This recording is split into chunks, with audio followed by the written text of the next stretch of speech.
مفتی صاحب ان باتوں کا جواب دیں۔ ایک عالم نے فساد مچایا کہ فضائل اعمال میں بہت ساری باتیں بالکل غلط ہیں کہ حضرت ابوبکر نے حدیثوں کو جلا دیا، تو سوال یہ اٹھا ہے کہ یہ حدیث کا مجموعہ صحیح تھی یا ضعیف؟ اگر صحیح حدیث تھی تو دیکھو صحابہ کے دور میں نبی کے دور میں نبی صلی اللہ علیہ وسلم نے اپنی احادیث لکھنے سے منع بھی کیا ہے اور اجازت بھی دی ہے۔ خود آپ نے حجۃ الوداع کے موقع پر فرمایا اکتبوا لی ابی شاہ، میرا یہ خطبہ ابو شاہ کے لیے لکھ کے دے دو ان کو، تو حجۃ الوداع کا خطبہ آپ نے خود لکھوایا ہے۔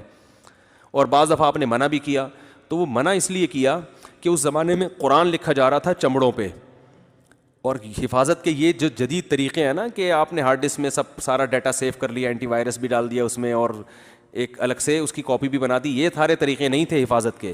تحریروں کو چمڑوں پہ لکھا جاتا تھا، ان کو مٹکوں میں ڈال کے جمع کیا جاتا تھا، کچھ چمڑے فلاں صحابی کے پاس ہیں، کچھ چمڑے کے ٹکڑے فلاں کے۔ تو آپ صلی اللہ علیہ وسلم نے حدیث لکھنے سے اس لیے منع کیا کہ ایسا نہ ہو کہ قرآن کی آیتیں اور حدیثیں مرج ہو جائیں آپس میں، بعد میں امت میں اختلاف ہو کہ یہ قرآن ہے یہ حدیث ہے۔ تو آپ نے فرمایا کہ صرف کیا لکھو؟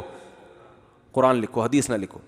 تو جب یہ اشکال ختم ہو گیا، لوگ قرآن کے انداز سے مانوس ہو گئے کہ نماز میں پڑھا جا رہا ہے، اور تو پھر آپ نے لکھنے کی اجازت دے دی۔ سمجھ رہے ہو؟ تو اگر کسی صحابی نے یہ کیا ہے تو اس خوف سے کیا ہے کہ قرآن، اور حضرت ابوبکر نے بھی اگر یہ کیا ہے تو اس خوف سے کیا ہے کہ قرآن اور حدیث آپس میں مرج نہ ہو جائیں۔ لیکن اب عمر بن عبدالعزیز رحمہ اللہ تعالیٰ کے دور میں یہ اطمینان ہو چکا تھا کہ اب قرآن اتنے لاکھوں سینوں میں محفوظ ہو چکا ہے کہ اب یہ کنفیوژن بالکل ہو ہی نہیں سکتی۔ لہذا عمر بن عبدالعزیز نے امام زہری کو اور دوسرے محدثین کو خط لکھا کہ انظر ما کان من حدیث رسول اللہ صلی اللہ علیہ وسلم فاکتبہ فانی اخاف ضیاع العلم والعلماء۔ یہ ان کے بڑے سنہری الفاظ ہیں۔